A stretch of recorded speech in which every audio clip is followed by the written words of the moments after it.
Yuk jadi bagian dari dakwah kami. Dukung operasional dakwah dan sosial kami, raih pahala amal jariah yang terus mengalir sampai hari kiamat. Bismillah, Assalamualaikum warahmatullahi wabarakatuh. Alhamdulillah, tidak henti-hentinya kita selalu memuji dan memuja Allah atas segala nikmat yang Allah berikan kepada kita. Termasuk nikmat hari ini di mana Allah masih memberikan kita umur, yang berarti kita masih punya peluang untuk menambah amal-amal saleh kita yang akan memberatkan timbangan kita pada hari kiamat nanti, yang tentu juga berefek kepada derajat-derajat yang tinggi di surga. Dan juga kita masih diberi peluang untuk bertaubat bila kita masih punya kesalahan-kesalahan di masa lalu, sehingga konsekuensi dari hukuman yang bisa datang dari dosa tersebut bisa hilang, dan fasilitas yang tertahan karena adanya dosa juga tentunya bisa diangkat atau dikembalikan fasilitas tersebut. Karena salah satu hadis tersebutkan bahwasanya ada nikmat-nikmat Allah yang tertahan karena dosa yang dibuat oleh seorang hamba. Dan ini sebuah nikmat yang tak terhingga yang harusnya kita maksimalkan, detik demi detik kita isi dengan hal yang bermanfaat. Cukuplah masa lalu, kalaupun ada kelalaian-kelalaian, kita tidak ulangi lagi atau dosa-dosa. Dan mungkin amal-amal saleh yang masih kita batasi, hanya misalnya fokus pada yang wajib saja, kita masih bisa sekarang menambah dengan hal-hal yang sunnah, sehingga kita lebih semangat lagi ya untuk meraih keutamaan-keutamaan yang sudah dijanjikan oleh Allah Subhanahu wa taala. Termasuk insya Allah kita duduk di sini tujuannya untuk mempelajari agama Allah, dan ini juga nikmat yang harusnya kita syukuri, dan semoga dengan ini Allah ikhlaskan niat dan juga Allah jadikan sebagai tambahan amal saleh buat kita, dan juga menambah ilmu yang bermanfaat serta menjadi pemberat timbangan amal kita pada hari kiamat. Allahumma amin. Lanjut kita panjatkan salam hormat kita kepada manusia yang paling pantas untuk dihormati dan diucapkan salam hormat kepada beliau, paling pantas untuk diidolakan, dijadikan sebagai suri tauladan, Nabi besar Muhammad sallallahu alaihi wa ala alihi wa sahbihi wasallam, sebagaimana Allah telah perintahkan kita untuk mengucapkan salam hormat tersebut, dan tentunya berharap agar kita mendapatkan apa yang sudah dijanjikan, dan pasti Allah dan Rasulnya benar dengan janjinya, yaitu orang yang mengucapkan satu kali salam hormat kepada Nabi sallallahu alaihi wasallam akan dibalas dengan 10 rahmat ataupun salam dari Allah Subhanahu wa taala. Dalam beberapa hadis disebutkan diberikan 10 pahala, dihapus 10 dosa, dan diangkat 10 derajat. Baik, seperti biasa bila Allah SWT mudahkan, kita akan lanjutkan bedah buku dosa-dosa yang sering tidak disadari oleh kaum wanita yang ditulis oleh Syekh Abdullah bin Abdurrahman Al-Jibrin. Dan kita berada di poin yang ke-7, masalah meminta dengan paksa agar suami menggunakan pembantu atau babysitter. Dan kita sudah bahas di poin ke-6 yang lalu, masalah pergi ke negara-negara kafir tanpa ada kepentingan. Dan kalau kita review kembali, poin-poin ini berada di kesalahan seputar dalam doa, ya. Induk judulnya itu ya. Yang pertama pergi ke dukun, kemudian yang kedua adalah berziarah kubur, tapi dengan cara yang salah gitu kan, atau melakukan perjalanan jauh hanya untuk mencari kuburan. Yang ketiga memulai ucapan salam kepada orang-orang non-muslim. Yang keempat jahil, tidak tahu tentang urusan agama, maksudnya tidak mau belajar. Yang kelima meratapi dan berteriak dan meraung-raung pada saat ada kerabat yang meninggal, dikenal dengan niyaha. Dan yang keenam yang tadi sudah kita sebutkan adalah berkunjung ke negeri-negeri kafir tanpa ada alasan yang jelas yang dibolehkan secara syariat. Dan sekarang kita masuk ke poin ke-7 yang baru tadi kami sampaikan. Baik, sebelum kita masuk membahas dan membaca apa yang ditulis oleh penulis di poin yang ke-7 ini, dasar hukum bagi laki-laki dan perempuan pada saat mereka sudah berstatus suami ataupun istri, itu ada hak dan kewajiban masing-masing. Dan kita dianjurkan agar fokus mengerjakan hak dan kewajiban, atau kewajiban kita yang merupakan hak pasangan kita. Ini teman-teman sekalian hal yang wajib, bukan pilihan. Seperti contohnya, kalau merupakan hak istri, ibu-ibu punya hak dari suami yang merupakan kewajiban suami, yang pertama harus ada muasyarah bil ma'ruf, bergaul dengan cara yang santun, ya, tutur kata yang santun, tatapan mata yang syahdu, jaman tangan yang ramah, semua itu adalah kewajiban suami. Karena power yang dimiliki oleh suami itu untuk digunakan mencari nafkah di luar sana, untuk berjihad, ya, bukan untuk berantem dan berkelahi dengan istrinya. Makanya muasyarah bil ma'ruf yang Allah sebutkan dalam Al-Quran, wa ashiruhunna bil ma'ruf, dan gaulilah mereka dengan cara yang santun, adalah kewajiban bagi kaum laki-laki. Tentu laki-laki boleh tegas tapi tidak boleh keras. tegas itu artinya saya tidak suka kamu lakukan ini, kamu jangan lakukan seperti itu karena dia pemimpin dan ibu harus mematuhi. Karena akan kita jelaskan di kewajiban istri yang pertama adalah mencari keridhaan dan mentaati suaminya selama bukan maksiat. Jadi ini dua hal yang harus berimbang, kewajiban satu sama yang lain. Kemudian yang kedua dari suami adalah memberikan nafkah. Bagaimana dia memberikan nafkah berkisar dari mahal, makanan, minuman, pakaian, tempat tinggal dan transportasi semampu suami. Sebagaimana banyak sekali dalil yang menjelaskan masalah itu. Nabi SAW menjelaskan bahwa salah satu hak atau di antara hak istri adalah engkau memberikan makanan, engkau menempat tinggalkan di mana engkau tinggal, engkau memberikan makan apa yang engkau makan, dan juga memberinya pakaian yang layak, gitu ya. Dan ini kewajiban dia, tentu semampu suami. Apa yang merupakan kebutuhan, bukan keinginan. Jadi bukan semua keinginan istri dipenuhi, tapi kebutuhannya. Karena kalau keinginan tidak akan pernah ada ujungnya. Ini sudah pernah kita jelaskan. Kalau kita mau mengikuti keinginan, maka tidak akan pernah ada ujungnya. Kemudian yang ketiga adalah pendidikan dan perlindungan. Nah, ini kalau biasa sebagian ulama memisahkan antara pendidikan sama perlindungan, tapi saya gabungkan saja. Bagaimana suami memiliki kewajiban mendidik istrinya agar mengetahui tugas dan kewajiban dia di rumah, serta juga melindungi dari hal-hal yang berbahaya bagi dia. Berbahaya misalnya tinggal di tempat yang tidak aman atau pergaulan yang tidak aman. Dan bagi istri yang tidak mau dengar untuk dilindungi pada hal-hal yang baik. Ini masuk dalam bab nusyud, pembangkangan. Dan ini dilarang oleh Allah Subhanahu wa taala bagi para istri untuk membangkang. Kalau suaminya larang, jangan bergaul sama orang itu karena dia berbahaya. Ini loh bukti-buktinya. Tapi ibu tetap ngotot, enggak kok saya lebih tahu dan segala macam. Padahal demi perlindungan buat ibu, ini ibu jadi dosa malah. Dan suaminya punya hak di situ ya untuk mengingatkannya. Dan itu kewajiban dia untuk mengingatkan. Dia malah berdosa kalau dia membiarkan istrinya dalam kesalahan. Disilakan dalam hadis dengan dayuth. Dayuth itu suami yang tahu istrinya buat salah tapi dia biarkan saja gitu kan. Mungkin karena cintanya atau mungkin dia tidak atau dia khawatir dalam mengingatkan mungkin terjadi pertikaian. Ini tidak boleh. Maka ini masuk dalam kewajiban gitu kan. Begitu juga dengan istri, kalau kewajibannya itu adalah yang pertama taat dan mencari ridho suami. Karena kata Nabi SAW, istri manapun yang sholat 5 waktu, kemudian berpuasa Ramadan, kemudian mentaati suaminya selama bukan maksiat, maka dia pada saat meninggal dibolehkan pilih masuk dari 8 pintu surga yang mana dia inginkan. Kemudian juga yang kedua adalah izin. Nah, izin ini disebutkan dalam hadis adalah izin kalau mau keluar rumah, izin kalau mau masukkan orang ke dalam rumah, izin kalau mau melakukan ibadah-ibadah sunnah, terutama puasa sunnah di saat suami sedang ada.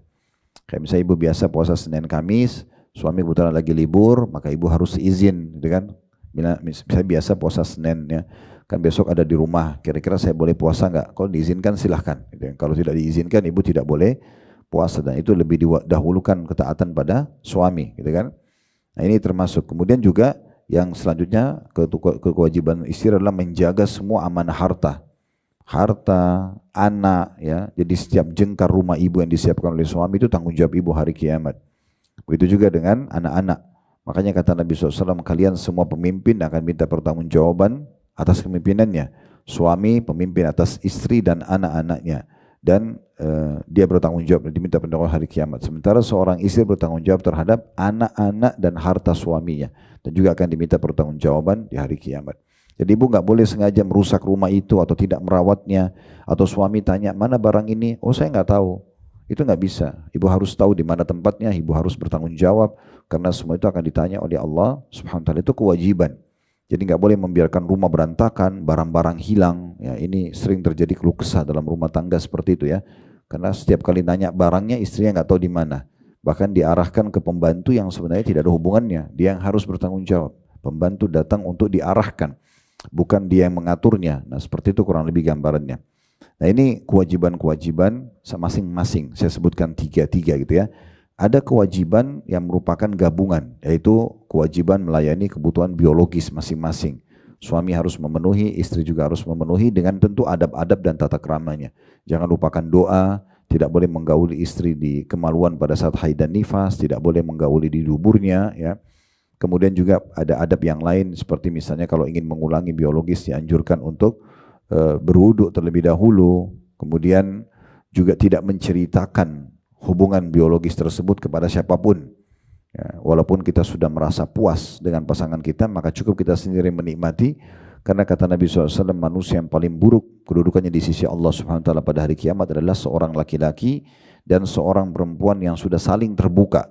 Mereka biologis karena suami istri, lalu salah satunya menyebarkan rahasia daripada biologis tersebut. Dan ini efek sosialnya ada ya. Di saat seorang laki-laki misalnya menceritakan kenikmatan biologis sama istrinya di depan teman-temannya, dan kebetulan teman-temannya itu tidak memiliki istri seperti itu, maka pastikan dia akan mengganggu istri si pencerita tadi. Begitu juga misalnya perempuan menceritakan kehebatan suaminya di depan teman-temannya, mungkin di antara teman-teman itu tidak ada suaminya tidak begitu, maka dia akan terfikir untuk mengganggu suami orang si pencerita, dan seperti itulah efek-efek yang berbahaya sekali. Makanya termasuk adab yang harus dijaga tentunya. Dan tentu juga menghindari hal-hal yang diharamkan seperti nonton film porno misalnya untuk belajar biologis, karena sebenarnya dalam Islam sudah sangat lengkap. Bisa Bapak Ibu membaca firman Allah Subhanahu Wa Taala surah Al-Baqarah surah nomor 2 ayat 223 yang berbicara tentang biologis dan bagaimana sebab turunnya ayat tersebut sudah disebutkan oleh para ulama tafsir. Ya, ada 3 sebab turunnya. Yang pertama itu adanya perkataan orang-orang Yahudi yang mengatakan bahwasanya kalau menggauli istri dari belakang walaupun di kemaluannya itu bisa melahirkan anak yang juling. Maka turunlah firman Allah ini menegur dan membantah itu. Kalau perempuan istri itu adalah ladang kalian, gaul dari manapun kalian inginkan dan dahulukan diri kalian. Ulama tafsir mengatakan dari belakang, dari samping, dari kanan semua dibolehkan selama bukan di dubur yang diharamkan atau di kemaluan pada saat haid. Sebab turun yang kedua, orang-orang Ansar terpengaruh sekali dengan kebiasaan orang-orang Yahudi dalam biologis, karena mereka anggap sebelum masuk Islam orang Yahudi adalah orang yang lebih faham agama dan mereka tinggal satu kota di Madinah. Waktu itu orang Yahudi menyebarkan posisi biologis hanya bisa satu sisi saja, yaitu cuma istri balik samping kemudian digauli satu gaya saja, tidak bisa dengan yang lainnya. Begitu yang disebutkan dengan sebab turunnya Al-Baqarah 223. Ini mungkin sedikit risih kalau mau dibahas, tapi ini hukum Islam, harus dibahas. Maka pada saat itu ada sahabat dari muhajir yang hijrah dari Mekah ke Madinah, sementara di Mekah mereka sangat bebas dalam memilih gaya biologis mereka. Menikahlah satu orang sahabat dari muhajir dengan satu orang wanita dari Ansar. Waktu dia mau gauli istrinya dengan cara mereka biasa di Mekah, si perempuan itu menolak sambil mengatakan, kami tidak tahu gaya-gaya seperti ini, kami cuma tahu kami menyamping dan kami digauli. Kamu lakukan itu atau tinggalkan saya. Akhirnya mereka tidak jadi biologis, padahal pengantin baru. Sampai berita itu kepada Nabi SAW, turunlah Al-Baqarah ayat 223. Yang ketiga sebab turunnya adalah Umar bin Khattab radhiyallahu anhu mengatakan, ya Rasulullah, saya telah binasa. Kata Nabi SAW, kenapa hai Umar? Dia bilang, semalam saya membalikkan tungganganku. Ini bahasa kiasan, maksudnya dia menggauli istrinya dari belakang tapi di kemaluannya. Maka Nabi SAW mengatakan tidak masalah, turunlah firman Allah SWT Al-Baqarah 223.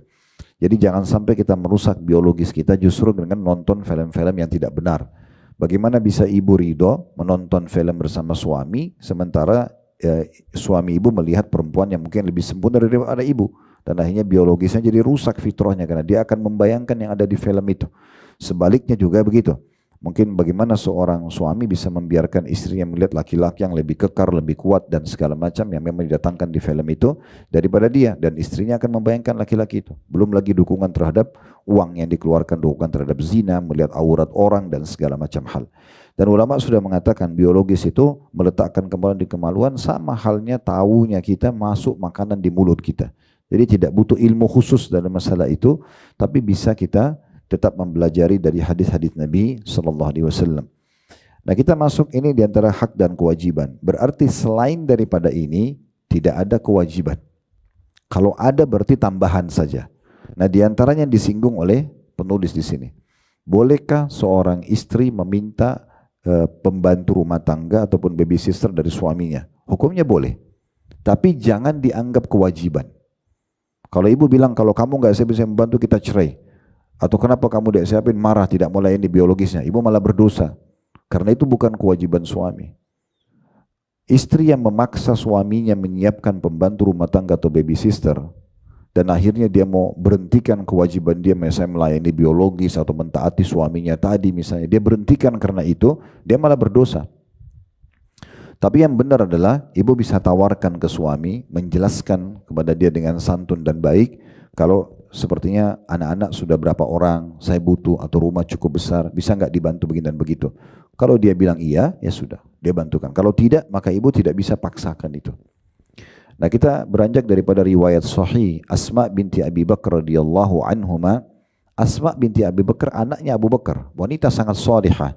Wanita ini dikenal dengan julukan memiliki 2 ikat pinggang karena waktu Nabi SAW mau hijrah ke Madinah dan beliau sembunyi di Gua Hira, di Jabal Thur, ya, bukan di Gua Hira itu lain, di Jabal Nur. Ini di Gua Jabal Thur, ada lubang yang Nabi sembunyi selama 3 hari, gua yang ditutupi oleh sarang laba-laba sebelum hijrah ke Madinah karena orang-orang Quraisy mengejar beliau.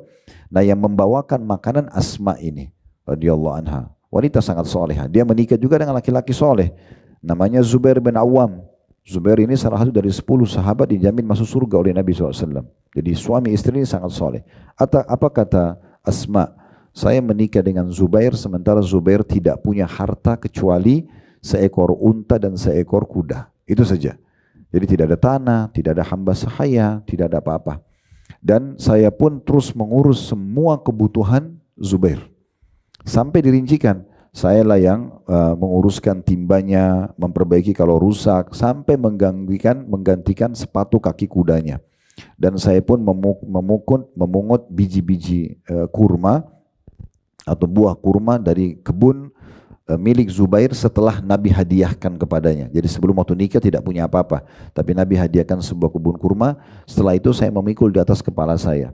Terus saja saya bekerja begitu sampai Abu Bakar mengirimkan seorang pembantu kepadaku yang betul-betul meringankan pekerjaanku. Nah, dari sini ulama mengeluarkan sebuah kesimpulan hukum bahwa saya memang di masa itu perempuan menjalankan tugasnya yang dianggap itu sebuah kewajiban, termasuk melayani suami maksimal gitu ya, dan bukan kewajibannya. Sekali lagi berarti boleh hukumnya, tetapi ibu jangan menganggap itu sebuah kewajiban.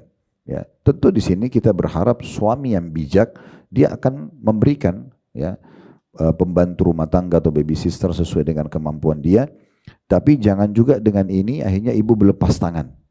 Ya udahlah semua pembantu yang kerjakan. Ibu nggak pernah kontrol higienis kebersihan makanannya, kebersihan pakaiannya, atau kebersihan rumah pada saat ditata dan dibersihkan.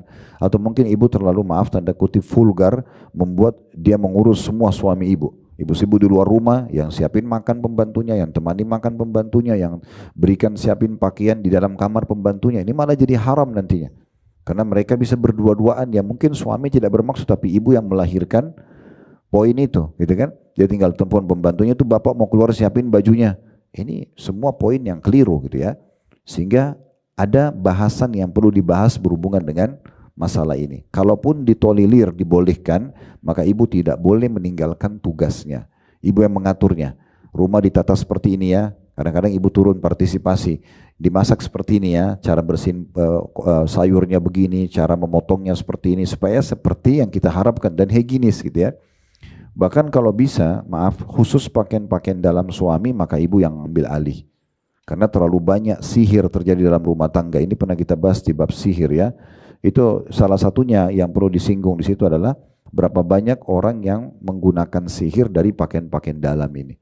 Baik buat ibu sendiri atau buat suaminya, gitu kan.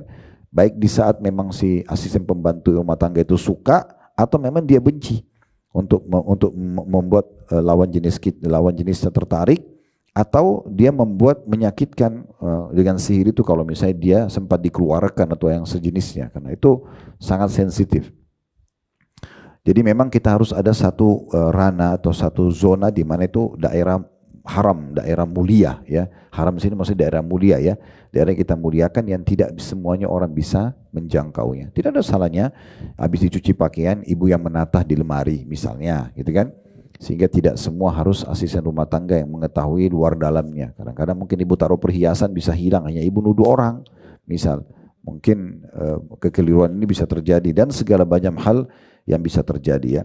Dan salah satu yang kami titik beratkan di dalam manajemen rumah tangga Islami, kemarin alhamdulillah hari Jumat Sabtu Ahad baru selesai KHB Camp, Family Camp yang ketiga. Dan saya berharap ibu-ibu dan bapak sekalian bisa partisipasi dengan kami di lain waktu ya. Itu kita membahas tentang rumah tangga secara detail. Sekarang di manajemen rumah tangga Islami 1 itu kami membahas dasar sekali tentang definisi pernikahan, tujuan pernikahan, tata cara ta'aruf Islami tanpa ada pacaran yang haram, bagaimana kita bisa menikah dengan pasangan kita dalam sehari saja, kita sudah bisa kenal dia dan bisa menikah dengan dia. Dan ta'aruf yang sebenarnya justru setelah akad nikah, kemudian tata cara pernikahan Islami, ini semua dibahas di manajemen rumah tangga Islami 1. Manajemen rumah tangga Islami 2, tentu itu Jumat, Sabtu, Ahad, 5 pertemuan tetap wajah dengan saya, per pertemuannya sekitar 2 jam, artinya kita butuh 10 jam untuk menyelesaikan masalah ini dengan contoh-contohnya. Sementara kalau ada bapak ibu yang bawa anak remaja, itu akan kelas, kami buatkan kelas khusus untuk remaja, yang bawa anak-anak kami buatkan kelas juga untuk anak-anak saja. Nanti insya Allah di hari terakhir sebelum kita check out dari hotel, nanti akan ada tampilan dari anak-anak kita ini apa yang mereka pelajari selama 2-3 hari itu, untuk menunjukkan ke Bapak Ibu ternyata anak-anak bisa loh belajar, bisa belajar bahasa Arab, bisa belajar Al-Quran, bisa belajar hadis dalam hari-hari yang pendek, dan banyak sekali faedah yang mereka bisa dapatkan. Di manajemen rumah tangga Islami kedua, kami membahas tentang hak orang tua, hak anak, dan hak kerabat. Di sini kita jelaskan tentang pentingnya bakti pada orang tua, contoh-contohnya, dalil-dalilnya. Kemudian kita juga membahas hak anak dari mencari pasangan yang benar, itu termasuk hak anak ya. Kita salah dalam mencari pasangan berarti kita tidak memberikan hak anak kita. Kemudian juga kita mengakikahkan, ya, tadi membaca doa pada saat biologis, kemudian juga kita mengakikahkan, memilihkan nama, mengkhitan di hari ke-7 dari lahirnya. Ini banyak orang tidak mengikuti sunnah Nabi ya. Mereka tidak mengkhitan anaknya di hari ke-7. Padahal hari ke-7 itu harusnya disunat ya. Jadi bukan ditunggu sampai sudah balik atau sudah SD, itu sudah melampau waktu yang jauh. Sunnahnya justru di hari ke-7. Berikan nama, diakikahkan, kemudian juga disunat gitu ya. Juga ada sunnah Nabi SAW itu mencukur rambut, kemudian ditimbang dengan timbangan emas, kemudian baru disedekahkan nilainya. Itu semua hak-hak anak. Terus memilihkan nama yang baik, itu juga termasuk ya. Kemudian pendidikannya yang juga harus kita perhatikan. Semua intinya semua hak anak dijelaskan panjang lebar, begitu juga dengan hak kerabat. Bagaimana kita mengenal mana rahim dan mahram. Punya hubungan kerabat dan tidak boleh menikah dengan kita, mana rahim tapi bukan mahram. Dan bagaimana hak-hak mereka. Perbedaan antara mertua sama ipar, karena mertua adalah rahim dan mahram, sementara ipar cuma rahim tapi bukan mahram. Nah, ini ada batasan-batasan. Di manajemen rumah tangga Islami 3 yang baru kemarin selesai, alhamdulillah, itu sampai nanti manajemen rumah tangga Islami yang ke-15 kurang lebih. Ya, itu 40 kiat mempertahankan rumah tangga. Dulu saya susun 30 poin, sekarang saya tambahkan 10. Kemarin kita Jumat, Sabtu, Ahad dengan 10 jam pertemuan, 5 kali pertemuan itu kami menyelesaikan 3. Yaitu tentang masalah kiat pertama harusnya tulus dalam berumah tangga, ikhlas karena Allah, ibadah, dan bagaimana kita setulus mungkin melayani, ya, berkorban, berikan perhatian pada pasangan dengan dalil-dalilnya. Yang kedua adalah menjadikan pasangan sebagai aset amal jariah kita. Ya, kita berbuat banyak sekali aset amal jariah dari pasangan dengan senyum, ramah, karakter yang baik, memberikan nasihat yang baik, terusnya. Banyak hal di situ disebutkan.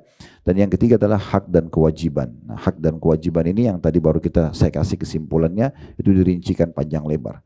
Kedepannya insya Allah juga akan banyak sekali lanjutan, tapi ini memang continue ya. Bagi yang belum ikut manajemen rumah tangga Islami 1, kita akan bukakan nanti kelas lagi untuk bisa ikut dari awal. Kami sarankan ini berseri, diikuti sekalian rekreasi keluarga. Dan insya Allah juga kalau masalah harga bisa dicek antara harga yang kami kasih paketnya dengan langsung kalau Bapak Ibu check in di hotel yang sama.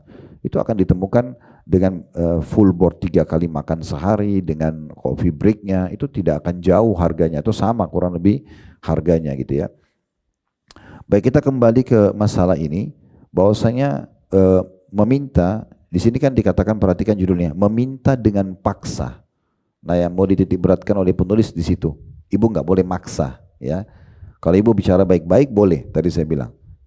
Kenapa dikatakan tidak boleh paksa? Berarti seakan-akan ibu memaksakan masuk ke dalam kewajiban suami, padahal itu bukan kewajiban dia, gitu ya. Nah, ini poinnya. Dikatakan oleh penulis, saya bacakan, ini tadi pembukaannya ya. Sekarang kita masuk ke yang ditulis oleh penulis, dan saya akan masuk lebih dalam syarah nanti, penjelasan tentang bagaimana kalau ibu punya pembantu atau baby sister, apa hak mereka, apa yang harus kita lakukan gitu ya. Nah nanti di dalam, tadi ada yang saya mau singgung tapi lupa, di manajemen rumah tangga Islami itu ada nanti di antara 40 kiat, salah satunya adalah memilih pembantu rumah tangga, ataupun asisten rumah tangga, atau supir, atau tukang kebun, atau apalah yang terlibat orang luar dalam rumah kita, yang amanah dan beragama. Nah ini kadang-kadang juga kita tidak pikirkan masalah ini ya. Dan ini sebenarnya bisa bagi para pebisnis menjadikannya sebagai sebuah proyek sendiri. Berapa banyak orang menyiapkan jasa untuk asisten rumah tangga tapi memang tidak dipikirkan keagamaannya gitu ya. Nah bagaimana kita punya lembaga itu yang memang membantu keluarga-keluarga muslim agar bisa mendapatkan orang-orang yang amanah. Karena cukup banyak juga di antara teman-teman kita yang bekerja, yang mau membantu di rumah, sebenarnya mereka orang amanah, tapi mereka tidak tahu harus melalui lembaga yang mana. Kadang-kadang mereka sudah amanah tapi dilempar di rumah-rumah orang non-muslim yang akhirnya harus mengurus anjing, mengurus patung, mengurus segala macam yang akhirnya juga bentrok dengan akidah dia. Ya. Baik, di sini dikatakan oleh penulis ya, padahal dia tidak begitu membutuhkannya, maksudnya si istri. Ya, kadang-kadang kalau disiapin langsung begitu nikah langsung disiapin pembantu, nanti dia tidak akan tahu tugas dia apa, kecuali hanya sekedar membantu, namanya asisten pembantu rumah tangga yang membantu, bukan mengambil alih semua pekerjaan. Ini kadang-kadang ada sebagian istri begitu, tinggal duduk ongkang kaki, semua pembantu yang kerjakan, dia tidak tahu tadi saya bilang higienisnya, kerapiannya, apakah sesuai dengan standar yang kita inginkan atau suami inginkan, ini tidak dipikirkan. Dikatakan padahal dia tidak begitu membutuhkannya, bahkan ada sebagian kaum wanita yang mensyaratkan hal tersebut ketika akan akad nikah. Kemudian para pembantu atau baby sister tersebut mendapat tugas untuk mengasuh dan mendidik anak-anak mereka.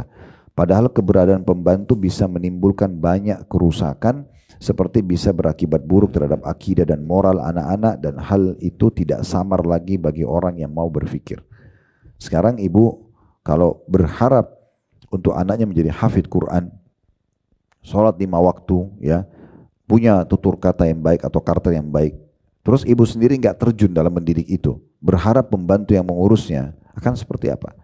Pasti pendidik itu, anak didik akan dekat dengan pendidiknya. Buah tidak akan jauh dari pohonnya. Kita menghayal ibu-ibu sekalian dan bapak sekalian, kalau mau anak-anak kita berkualitas, lalu kita berikan bukan pada ahlinya, kan begitu? Teman-teman kita yang menjadi asisten rumah tangga memang karena mereka tidak mampu untuk punya potensi yang lain. Jadi mereka punya jasa, punya tenaga, saya mau masuk kerja, silakan saya disuruh apa nih? Yang paling masak, cuci baju, bantu-bantu apa yang memang menyempurnakan pekerjaan dan kewajiban kita di rumah. Tapi kalau mengambil semuanya, termasuk pendidikan anak-anak, ini agak unik gitu ya. Karena pendidikan anak kurang tepat. Guru di sekolah saja yang sudah spesialis belum tentu bisa mendidik anak kita dengan baik. Bagaimana kalau dikasih dengan orang yang bukan ahlinya, kan begitu. Nah ini harus kita perhatikan baik-baik, bagaimana kita terlibat ya dalam hal seperti ini. Baik, kesimpulan yang kita bisa sampaikan dulu dalam apa yang ditulis oleh penulis tadi, berarti boleh secara hukum wanita minta sama suaminya diberikan atau disiapkan pembantu, tapi jangan dianggap sebuah kewajiban, jangan disyaratkan. Karena nanti ibu akhirnya meluputkan dari diri ibu banyak sekali nilai pahala. Karena melayani suami setiap detiknya pahala, mendidik anak-anak adalah ini adalah pahala gitu kan. Jadi mereka ini hanya melengkapkan saja tugas-tugas dan kewajiban kita, bukan mengambil alih seluruhnya. Ya, itu poinnya. Baik, kita bisa lihat juga bagaimana Nabi SAW punya pembantu. Secara hukum boleh. Nabi SAW sendiri sebagai laki-laki punya banyak pembantu dalam rumah beliau. Yang melayani kebutuhan Nabi saja itu beberapa orang, bukan satu. Tapi memang ini penawaran dari sahabat secara pribadi ke Nabi ya. Jadi Nabi SAW pernah mendapat penawaran dari Abdullah bin Mas'ud khusus untuk menyiapkan sendal Nabi dengan siwak beliau.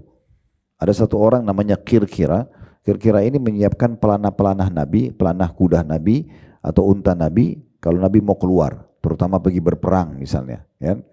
Ada Anas bin Malik, ini menyiapkan kebutuhan-kebutuhan Nabi. Tapi kalau ini memang ibunya sendiri yang bawa. Ibunya namanya Ummu Sulaim. Lalu dia mengatakan, ya Rasulullah, ini Anas, jadikanlah pembantu Anda. Dan beliau menjadi pembantu di rumah Nabi kurang lebih 7-9 tahun. Ya, saya pernah menyebutkan di kajian 10 tahun, saya ralat sekarang itu sekitar riwayatnya sebenarnya 7-9 tahun. Tapi beliau menjadi pembantu di umur 9 atau 10 tahun kurang lebih. Yang jelas beliau ini bertugas untuk membantu Nabi kalau belanja barang-barang di luar gitu ya, kebutuhan Nabi SAW. Ini juga ada. Ada Bilal, ya, tapi ada riwayat tentu juga ini khusus untuk Anas ya. Nabi SAW juga mengatakan kepada ayah sambungnya dia, suami ibunya, karena ayah kandungnya sudah meninggal, namanya Malik, meninggal dalam keadaan kafir. Ummu Sulaim ibunya menikah sama Abu Talha. Maka Nabi SAW berkata kepada Abu Talha, wahai Abu Talha, bawalah anakmu yang bisa membantuku di rumah. Nabi SAW minta itu. Ya. Kemudian ada Bilal. Bilal ini selain muadzin Nabi juga selalu bersama Nabi SAW. Di antaranya kalau ada yang ingin konsultasi, ada yang mau izin ketemu Nabi, itu Bilal biasanya yang ketemui. Ini juga kadang-kadang Bilal bergilir dengan Abu Musa al-Asy'ari radhiyallahu anhum ajma'in. Jadi Nabi sendiri punya beberapa orang pembantu. Begitu juga dengan istri-istri Nabi. Istri-istri Nabi ya, ada yang memiliki pembantu seperti waktu kalau ibu pernah dengar kejadian ifk ya, fitnah, kisah fitnah oleh Abdullah bin Salul, kepala orang munafik tentang isu berzinanya Aisyah dengan Safwan. Ini derita bohong, dusta gitu ya, fitnah, gosip waktu itu disebarin. Dan dalam surah An-Nur Allah turunkan pembelaan Allah SWT kepada Aisyah kalau itu tidak benar. Dan setiap kali orang baca surah An-Nur, siapapun yang baca surah nomor 24 ini akan terlintas kisah tentang pembelaan Allah kepada Aisyah radhiyallahu anha. Dan waktu itu ada 3 orang yang dihukum cambuk karena menyebarkan gosip tidak benar. Ada ipar Nabi sendiri namanya Hamna binti Jahash ya. Ini Hamna binti Jahash, saudaranya Zainab binti Jahash, istri Nabi. Jadi ini iparnya sendiri. Ada juga penyair Nabi Hasan bin Thabit, ada juga satu sepupunya Aisyah yang juga menyebarkan berita tersebut. Nah, ini semua dihukum cambuk pada saat berita itu sudah terbongkar ternyata tidak benar gitu ya. Nah, waktu itu Nabi SAW waktu belum turun ayat pembelaan Aisyah, sempat diskusi dengan beberapa sahabat, diantaranya diskusi dengan sepupu beliau Ali bin Abi Thalib dan Zubair bin Awam. Dalam riwayat di masjid, Nabi tanya bagaimana pendapat kalian? Maka Ali mengatakan, ya Rasulullah, orang yang paling dekat dengan Aisyah adalah pembantunya. Ada pembantunya di rumah itu yang selalu temani dia. Paling aman Anda tanya dia, kan pembantu pasti tahu semuanya. Maka Nabi SAW pun memanggil pembantu tersebut lalu bertanya. Dan pembantu itu mengatakan, saya tidak pernah menemukan kesalahan Aisyah. Buat salah apapun tidak ada kecuali cuma satu. Saya pernah titipkan adonan roti, karena waktu itu saya lagi mau ke pasar, karena ibu ini sudah tua, Aisyah masih anak-anak, walaupun majikan dia. Dia mengatakan saya titipkan kepada Aisyah adonan roti supaya dia menjaganya, karena di masa itu orang-orang Madinah banyak pelihara kambing. Kambing biasa masuk-masuk ke rumah, khawatir nanti adonan itu dimakan oleh kambing. Dan saya pun ke pasar, ternyata Aisyah tertidur dan adonan itu dimakan oleh kambing. Hanya itu saja, tidak ada kesalahan lain. Kalau Aisyah ketemu laki-laki lah apa itu nggak ada sama sekali. Saya tahu betul gitu. Itu kesaksian pembantunya. Tapi saksi bahasan kita di sini yang bisa kita ambil pelajaran, Aisyah punya pembantu, gitu kan? Begitu juga Ummu Salamah, begitu juga dengan Maimunah dan yang seterusnya, mereka punya yang membantunya. Tapi ingat, ini bukan sebuah kewajiban, gitu kan? Ada bahkan di antara ummahatil mukminin memang punya pembantu sendiri, ya. Dia yang siapkan buat dirinya. Bukan Nabi SAW yang siapkan itu. Dan bagaimana waktu Fatimah meminta pembantu kepada Nabi SAW, karena dia sendiri urus rumahnya, dia urus suaminya Ali bin Abi Thalib, dia urus kedua anaknya Hasan dan Husain, dia merasa kewalahan. Maka dia datang kepada Nabi SAW minta, bisa nggak saya dibantu seorang pembantu? Karena Ali bukan orang yang mampu di saat itu, dan dia minta kepada ayahnya. Nabi SAW datang ke rumah datang ke rumah Fatimah dan Ali di malam hari, dikatakan dalam kondisi cuaca dingin, dan Ali mengatakan Nabi SAW duduk di ranjang kami waktu kami sudah mau tidur dan kami merasakan dingin telapak kaki beliau. Lalu beliau mengatakan, apakah kalian mau saya beritahukan lebih baik daripada pembantu? Maka Ali dan Fatimah tentu mengiyakan. Kata Nabi SAW, bacalah kalau kalian mau tidur subhanallah 33, alhamdulillah 33, Allah Akbar 33, itu lebih baik daripada pembantu. Di sini Nabi SAW tidak memberi anaknya pembantu, tapi mendidiknya. Coba sabarin dulu, jalanin dulu. Coba berzikir sambil bekerja, coba nikmatin itu. Nah, gitu seperti itu. Bukan berarti melarang ya, tapi Nabi SAW memberikan sebuah pendidikan. Nah, semua ini menunjukkan pembantu boleh, tapi tidak merupakan satu kewajiban. Jangan bertengkar gara-gara itu. Jangan memaksakan akhirnya sampai suami harus utang misalnya hanya untuk membayar gaji pembantu. 1 nggak cukup, harus siapin 3. Saya biasa di rumah ayah saya pakai 10 pembantu kok misalnya. Itu kan berlebihan, belum tentu suami punya kemampuan kan gitu. Itu poinnya. Baik, sekarang kita masuk lebih dalam membahas masalah bagaimana kalau kita punya pembantu di rumah tangga, punya supir, bagaimana kalau kita punya staff bekerja sama kita di perusahaan kita, bagaimana hak mereka, apa yang harus kita bermuamalah. Nah di sini perbedaan antara Islam sama mungkin agama-agama yang lain, kita Bapak Ibu sekalian punya adab dan tata krama. Walaupun mereka kita gaji, nggak boleh kita bermuamalah semaunya, kasar, tidak memberikan hak, tidak memberikan makanan, atau tempat tidurnya tidak layak. Ini semua tidak pantas gitu ya. Maka saya mau sampaikan tentang adab-adab dan hak-hak pekerja dalam Islam, supaya kita tahu gitu ya. Sebelum saya jelaskan beberapa poin berhubungan dengan masalah ini, tetap saya titik beratkan, usahakan berdoa kepada Allah Subhanahu wa taala agar diberikan tidak ada yang masuk ke rumah Bapak Ibu kecuali orang-orang yang saleh dari hamba-hambanya yang salehah gitu ya. Jadi memang pilihan yang menjadi pekerja pembantu rumah tangga kah, yang jadi tukang kebun kah, yang jadi supir kah, kita minta orang-orang yang Allah utus kepada kita yang baik. Jangan anggap remeh doa ini ya. Karena sebagian kita kadang-kadang mau berdoa kalau dalam keadaan kronis saja, penyakitnya sudah nggak sembuh, utangnya sudah nggak dilunas, sudah belum bisa dilunasin, baru mau berdoa sama Allah. Keliru, berdoa kepada Allah sampai kepada hal-hal yang kecil. Kata Nabi SAW, minta segala sesuatunya kepada Allah walaupun tali sendal kalian. Minta semuanya. Allah SWT maha kaya, bisa memberikan apa saja. Baru kemudian kita ikhtiar. Coba tanya di pengajian, ya tempat-tempat yang baik itu pengajian, masjid, tanya. Mungkin ada di antara akhwat kita yang mau bekerja, itu insya Allah Allah SWT akan mudahkan gitu ya. Kita bisa dapat dan bisa bekerjakan orang-orang yang amanah, itu bagi kita. Nah setelah kita punya pekerja-pekerja, kita tahu harus hal-hal yang kita perhatikan. Ya, yang ini harus betul-betul kita perhatikan. Yang pertama, ya kita harus menganggap mereka seperti saudara kita. Nggak boleh kita menganggap dia lebih rendah. Saya pernah lihat ada kerabat yang kalau dia lagi duduk di satu meja, pembantunya harus duduk di lantai. Subhanallah, ini dari mana adabnya ini? Dia juga manusia seperti kita, gitu kan? Kalau ibu dan bapak tidak mau mendudukkan dia bersama-sama di meja makan, berikan dia tempat yang layak. Mungkin di pantry kita, di dapur ada kursi dan meja buat mereka duduk gitu ya, yang layak. Bukan berarti mereka harus terhina gitu. Karena dalam sebuah riwayat dari Abi Dzar radhiyallahu anhu, dan hadis ini hadis sahih riwayat Bukhari ya, di mana Nabi SAW mengatakan ikhwanukum khawalukum ja'alahumullahu tahta aidikum. Saudara kalian yang telah Allah jadikan sebagai pembantu-pembantu kalian, yang membantu kalian menyempurnakan tugas-tugas kalian, itu adalah saudara-saudara kalian. Allah jadikan mereka di bawah kekuasaan kalian. Jadi memang kita harus, di sini Nabi SAW menyebutkan saudara-saudara kalian. Kita harus menganggap mereka seperti saudara. Dan umumnya asisten rumah tangga, sopir, siapa saja, kalau mereka rasa dimanusiakan, itu akan lebih betah. Tapi kalau kita tidak manusiakan, mau betah bagaimana? Akhirnya gonta-ganti terus dan tidak akan pernah ada yang cocok karena kita arogansi. Bagi kita itu pembantu harus tunduk sama saya, harus begini dan begitu. Betul ikuti peraturan, tapi bukan berarti kita hinakan orang lain. Kemudian yang kedua, kita memberikan tugas yang tidak boleh melampaui batas kemampuannya. Ini juga penting sekali ya.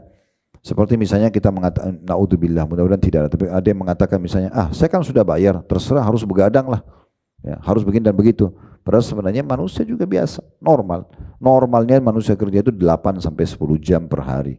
Di pembantu rumah tangga oke lah kalau misalnya ada sedikit lebih, tapi juga kita tahu orang keluarkan energinya, berikan makanan yang layak, berikan tempat tidur yang layak gitu kan, waktu istirahat yang cukup ya. Kita muliakanlah, kita berbicara dengan tutur kata yang baik. Boleh nggak saya dibantu ini dan itu misalnya, itu bagian daripada syariat. Beranjak daripada hadits Abi Dzar radhiyallahu anhu, diriwayatkan oleh Bukhari juga, di mana Nabi SAW mengatakan wala tukallifuhum ma yaglibuhum fa in kallaftumuhum fa'inuhum. Janganlah kalian membebani para orang-orang yang membantu kalian itu melampaui kapasitas mereka. Dan kalaupun kalian harus membebankan lebih daripada itu, maka bantulah mereka. Misalnya ibu juga terjun di dapur, bantu juga misalnya kalau tiba-tiba ada tamu datang ramai.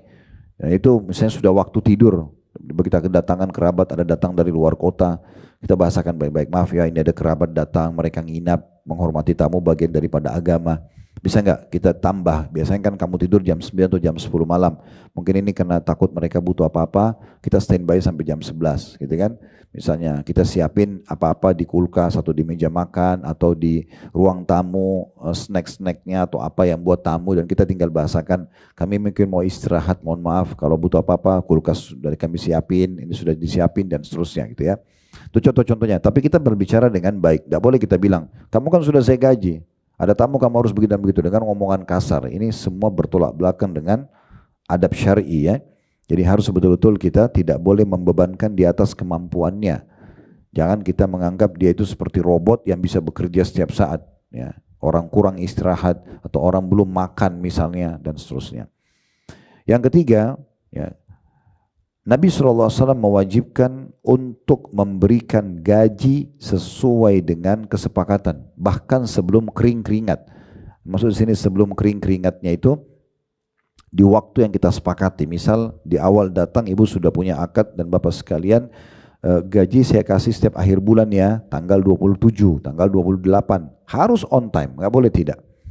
Apakah itu di perusahaan, apakah itu di rumah, dan tidak boleh kita, kalau kita tunda satu hari misalnya, kita harus pamit baik-baik. Misalnya memang betul-betul belum ada uang yang masuk, maaf ya mungkin saya tunda sehari ya, tapi besok insya Allah sudah bisa terima gajinya. Dan itu tetap saja hari yang besok itu berarti sudah masuk dalam hitungan untuk bulan depan yang dia harus dibayar gajinya. Kan begitu.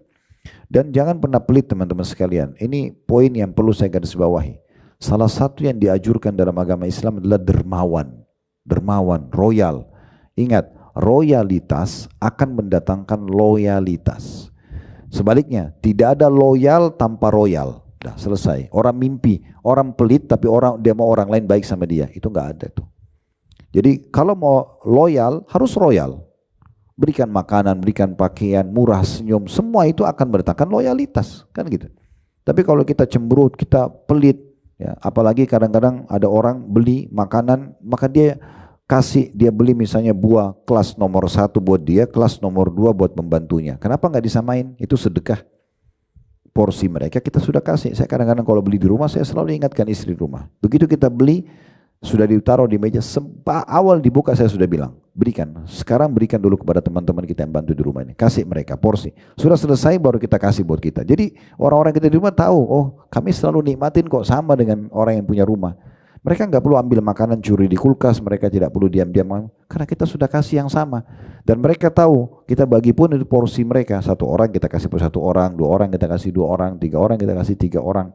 Semua ini akan memunculkan loyalitas orang gitu ya.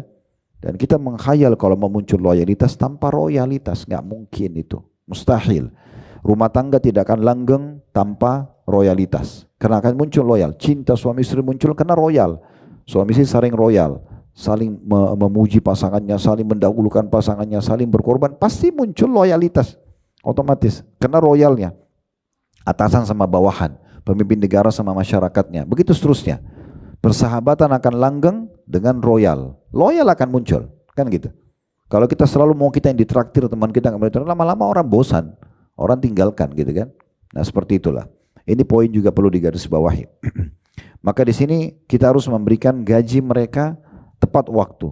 Berikan kalau ada pekerjaan ekstra, bonus lebih dari apa yang disepakati, hitung. Karena Allah SWT akan tanya nanti itu. Jangan kita biasa akad misalnya 10 jam per hari, ternyata lebih dari jadi 11 jam, 1 jamnya kita tidak hitung. Kenapa pembantu saya orangnya baik kok? Gak bisa begitu. Ya, itu hak dan tidak boleh kita kurangi.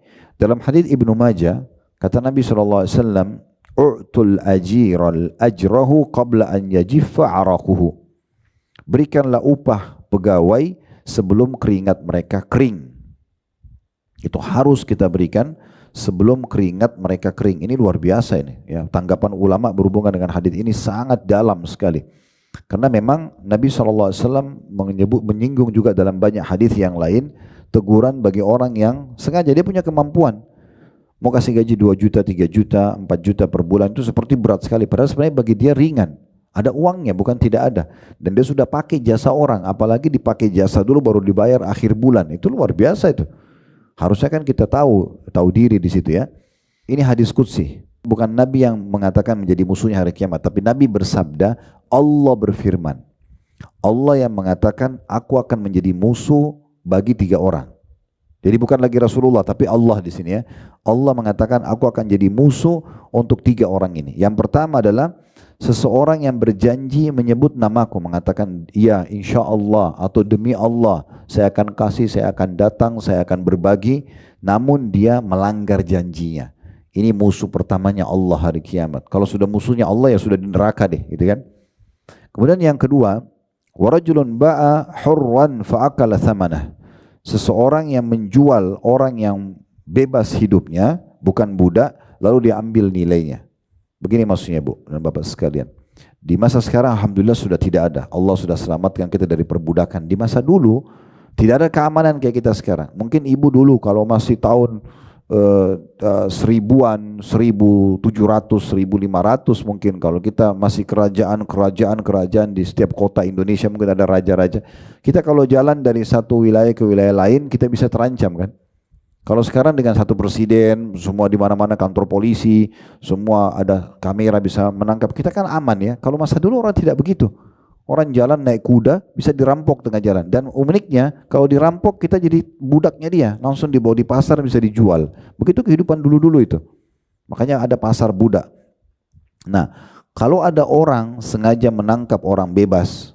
Di masa sekarang masih ada ya. Kalau tidak salah ada yang terbongkar sindikat dunia itu yang orang dijanjikan jadi pembantu ternyata dijual gitu kan. Di negara-negara itu termasuk dalamnya. Jadi orang yang bebas bukan budak asalnya tapi diperjualbelikan lalu diambil nilainya. Nah, itu tidak boleh ya gitu. Ini kalau tidak salah ada satu kisah pernah disebutkan dalam kehidupan Imam Ahmad rahimahullah. Di masa beliau itu pernah digambarkan memang ada orang begitu, seorang wanita bebas karena itu tidak ada handphone, tidak ada apa, ada orang kaya dari luar Irak datang, dia bawa 2 anak perempuannya lagi belanja di pasar. Rupanya ayahnya pergi sebentar, lupa karena pasar besar sekali, hilang. Begitu hilang, yang satu entah kemana, yang satu tapi sudah gadis anak mereka, anaknya bapak ini. Begitu yang satunya ketemu sama satu perempuan penjahat, lalu kemudian dikatakan ada apa? Dia bilang saya cari orang tua saya. Oh silakan bertamu ke rumah saya. Masuk ke rumah dikurung di kamar, lalu dia mengaku itu adalah budaknya. Karena di masa itu ada perbudakan. Dan tidak ada bukti. Orang main percaya saja, akhirnya diperjualbelikan. Sampai akhirnya Allah bebaskan dari keterbudakan. Tapi itu terjadi. Yang ketiga ini jadi saksi bahasan kita adalah warajulun ista'jara ajiran fastawfa minhu walam yu'ti ajruh atau ajrahu. Dan seseorang yang mempekerjakan seseorang yang lain dan sudah diberikan haknya, sudah bekerja sesuai dengan disepakati, tapi dia tidak memberikan gajinya, tidak membayar gajinya. Ini akan menjadi musuh Allah pada hari kiamat. As-Subki berkata berhubungan dengan masalah hadis ini, warrajulul ladzi ista'jara ajiran mustawfi 'amalahu wa lam yu'tihi ajrahu bimanzilati man ista'bala al-hurra wa attalahu an katsirin min nawafilil ibadah. Kemudian dikatakan fayushabihu alladhi ba'a hurran fa akala thamanahu falidzalika 'aduma dzambuh. Yang artinya seseorang yang memperkerjakan orang lain, ia telah menunaikan tugasnya, orang yang dipekerjakan itu dengan baik. Akan tetapi orang yang dibantu tadi atau majikannya ya, tidak memberikan upahnya. Hal ini sebagaimana orang yang memperbudak manusia merdeka. Dia menghalangi orang lain untuk melakukan ibadah-ibadah sunnah. Ini sama saja dengan orang yang menjual manusia merdeka kemudian memakan hasilnya. Ini adalah dosa yang sangat besar. Diambil dari buku beliau Fatawa As-Subki, jadi 2 halaman 377. Begitu juga dengan Al-Munawi rahimahullah menanggapi hadis yang baru kita bacakan tadi ya, berikanlah gaji pegawai sebelum keringatnya kering. Tadi ada hadis yang saya bacakan, yang hadis riwayat Ibnu Majah. Beliau mengatakan yang dimaksud dengan sebelum keringatnya kering ya adalah haram menunda-nunda. Hukumnya haram, berdosa, menunda-nunda pembayaran upah padahal mampu. Perintah segera memberikan upah sebelum keringat kering adalah bentuk kinaya atau kiasan akan wajibnya menyegerakan setelah selesai mereka bekerja walaupun mereka tidak berkeringat atau sudah kering keringatnya.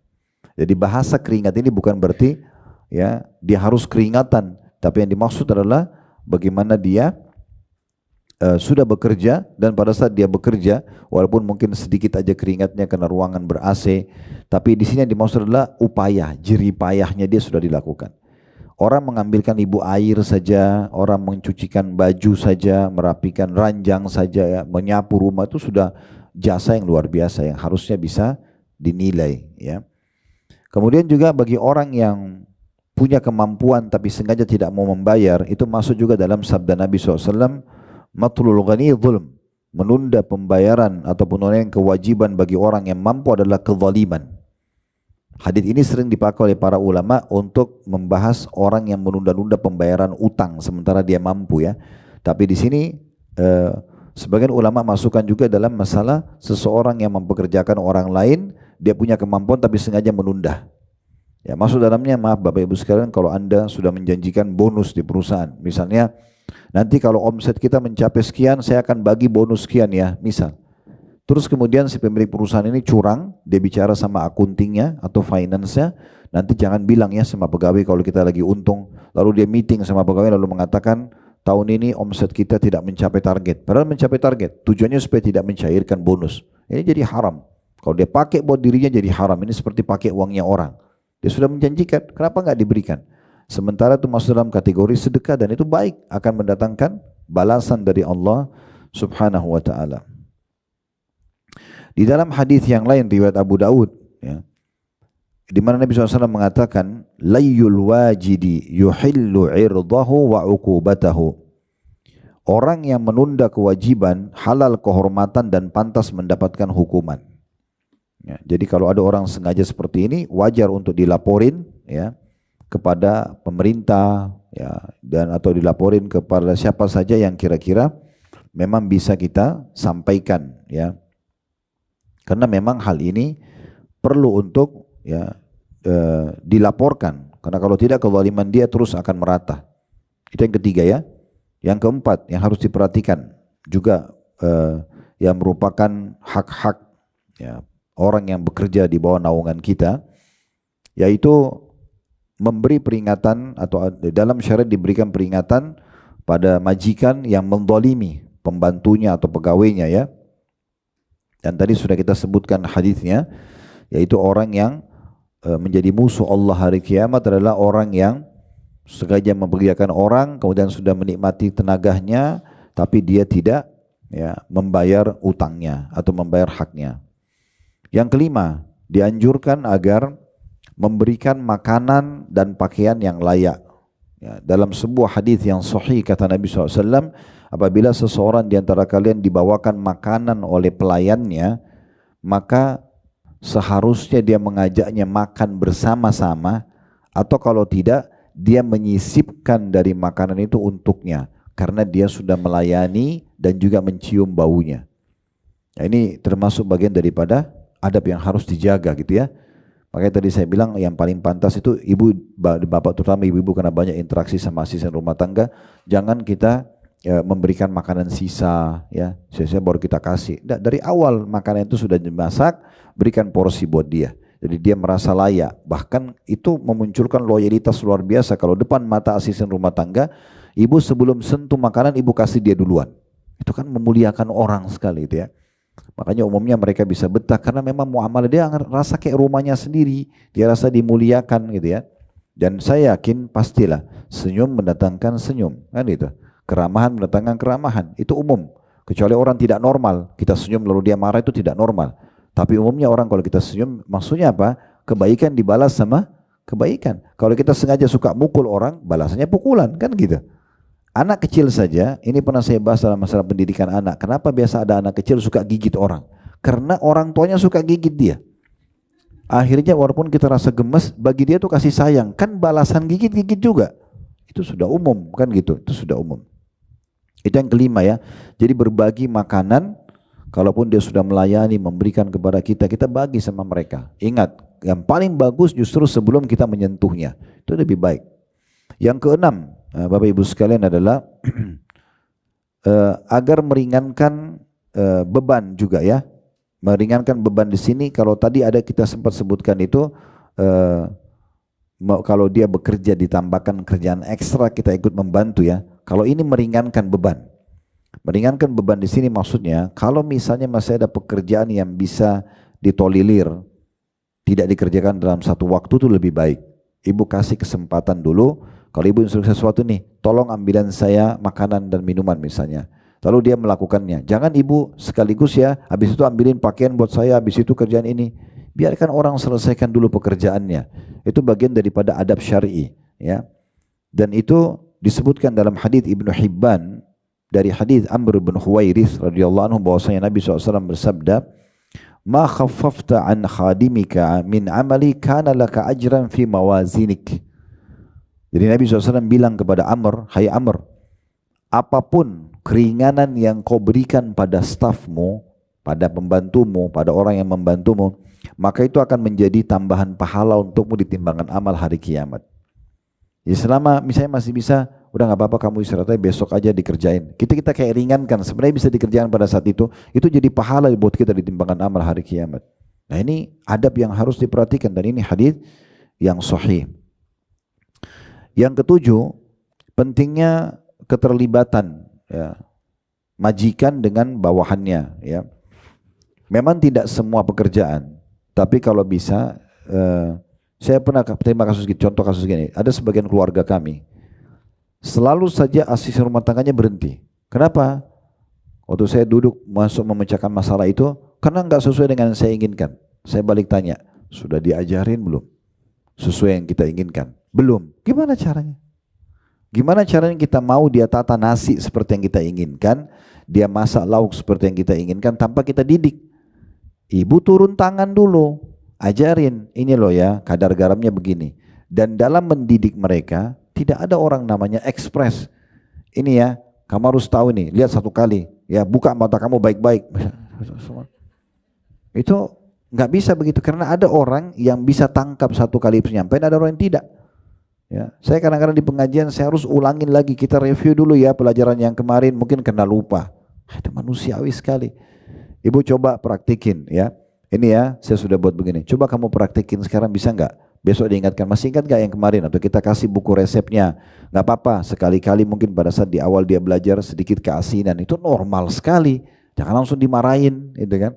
Manusia. Yakin Bu ya, kalau dia punya keadaan seperti ibu, dia tidak akan jadi asisten rumah tangga. Benar nggak?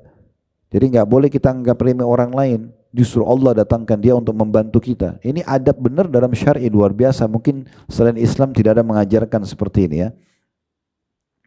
Di dalam hadis yang diriwayatkan oleh Imam Bukhari dalam kitab Adab Mufrad beliau, dan ini dihasankan oleh Syekh Albani, kata Nabi SAW, "Mastakbara man akala ma'ahu khadimuhu wa rakibal himara bil aswaq wa'taqala syata fahalabaha." Tidak termasuk kesombongan bila ada seorang majikan yang makan dengan bawahannya.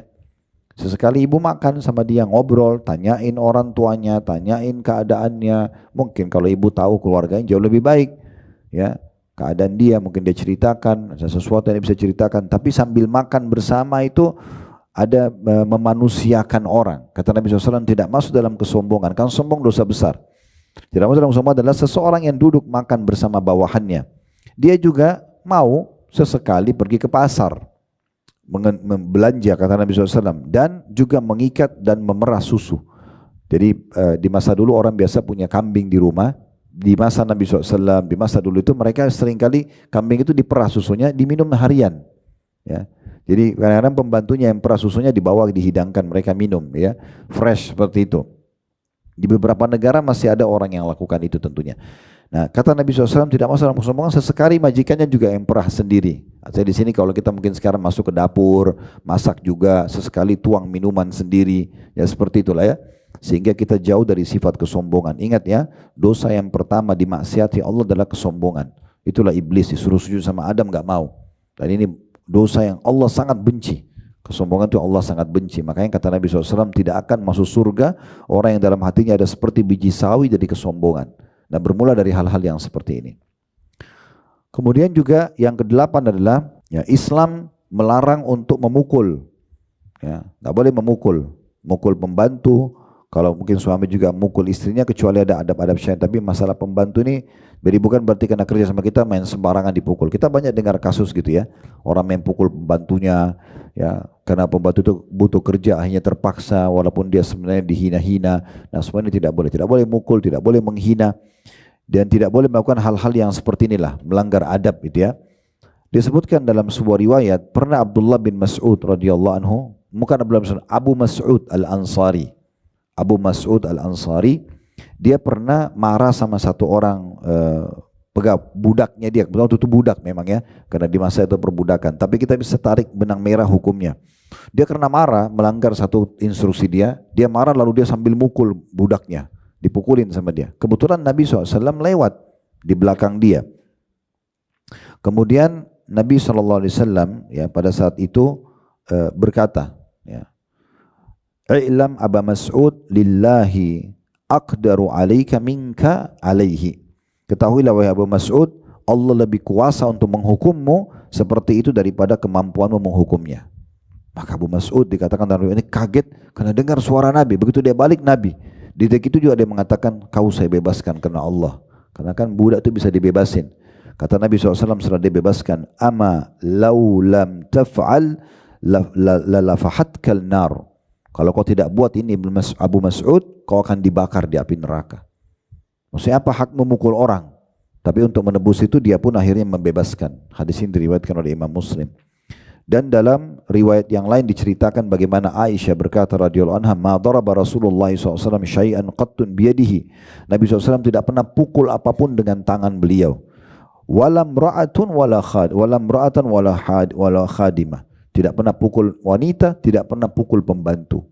Itu adab Nabi alaihi salatu wassalam. Dan ini luar biasa bagaimana luar biasanya Nabi SAW bermuamalah dengan orang-orang dan memberikan contoh kepada kita tentunya ya. Dan Anas bin Malik bercerita bagaimana mengatakan, wallahi laqad khadamtuhu sab'a sinina atau tis'a sinin. Demi Allah saya telah membantu menjadi pembantu Nabi selama 7 atau sampai 9 tahun. Ma'alimtu qala li syai'in sana'tu. Tidak pernah selama itu saya mendengarkan Nabi mengatakan, kenapa kamu lakukan ini? Lima fa'alta kada wa kada. Kenapa kau lakukan ini dan itu? Wala li syai'in taraktu. Dan adapun ada sesuatu yang saya tunda untuk mengerjakan, lalu Nabi mengatakan, halla fa'alta kada wa kada. Kenapa kau tunda-tunda dan tidak mengerjakan ini? Di sini Nabi SAW tentu sesuai dengan keadaan ya. Maksudnya Nabi SAW bukan berarti tidak menegur Anas sama sekali. Tapi Anas menggambarkan Nabi SAW bukan orang yang menakutkan tempat aku kerja ini. Karena Anas juga bercerita dalam riwayat lain, saya pernah keluar dari rumah Nabi, disuruh untuk belanja sesuatu. Lalu saya temukan, karena beliau masih kecil, waktu kerja itu sekitar 9-10 tahun. Saya temukan di pelataran rumah Nabi dan masjid Nabi itu ada anak-anak yang sebaya dengan saya. Maka saya pun bermain-main sama mereka, lupa. Tiba-tiba di belakang saya ada suara mengatakan sambil memegang tengkuku, wahai Anas, selesaikan dulu apa yang aku perintahkan. Maka aku pun balik, aku memenuhkan menghadap suara itu, aku melihat Nabi yang lagi senyum. Maka aku pun kemudian menyelesaikan hajat beliau. Begitu juga dengan Rabi'ah bin Ka'ab al-Aslami, seorang sahabat ini, laki-laki, dia jadi pembantu Nabi. Lalu Nabi SAW satu waktu lihat dia umurnya sudah pantas menikah. Nabi tanya, kenapa kau tidak menikah hai Rabi'ah? Atau riwayat lain mengatakan, kenapa kau hai Rabi'ah, mengapa kau tidak menikah? Maka Rabi'ah mengatakan, tidak ya Rasulullah, saya belum ingin menikah karena saya belum punya dana cukup untuk menanggung istri ya. Dan saya juga tidak ingin disibukkan sesuatu yang menghalangiku untuk melayani Anda. Kalau saya punya istri, takut tadi saya tidak bisa membantu Anda lagi, sementara saya kejar pahala di sini. Nabi SAW sibuk dengan kegiatan yang lain. Nabi kembali lagi tanya, hai Rabi'ah, kenapa kau tidak menikah? Dia bilang, saya jawab juga yang sama. Nabi kembali lagi yang ketiga, bertanya lagi, tapi saya sudah berkata dalam diriku sendiri, kata Rabi'ah, kalau Nabi nanti tanya, saya tidak mau jawab yang sama lagi. Setelah yang ketiga kali, saya ingin menjawab, ya saya ingin menikah dan saya serahkan pada Anda. Apa sarannya? Maka Rabi'ah pun berkata seperti itu. Lalu Nabi SAW mengisyaratkan kepada Rabi'ah untuk menitip pesan ke satu keluarga Ansar kalau dia diutus oleh Nabi untuk melamar, dan akhirnya Rabi'ah menikah. Artinya di sini bagaimana penawaran-penawaran yang baik diberikan kepada pembantu tersebut atau orang-orang yang membantu kita. Dan kalau kita ingin simpulkan, sebenarnya berikan hak mereka, muliakan mereka, maka kita pun juga akan dimuliakan oleh Allah Subhanahu wa taala, dan kita juga akan mendapatkan loyalitas dari mereka. Allahu a'lam. Semoga ini bermanfaat. Kalau ada benar dari Allah, silakan diambil dan diamalkan. Wala salah dari saya, mohon dimaafkan. Dan juga saya beristighfar kepada Allah Subhanahu wa taala. Subhanakallahumma bihamdika asyhadu an la ilaha illa anta astaghfiruka wa atubu ilaik. Wassalamualaikum warahmatullahi wabarakatuh.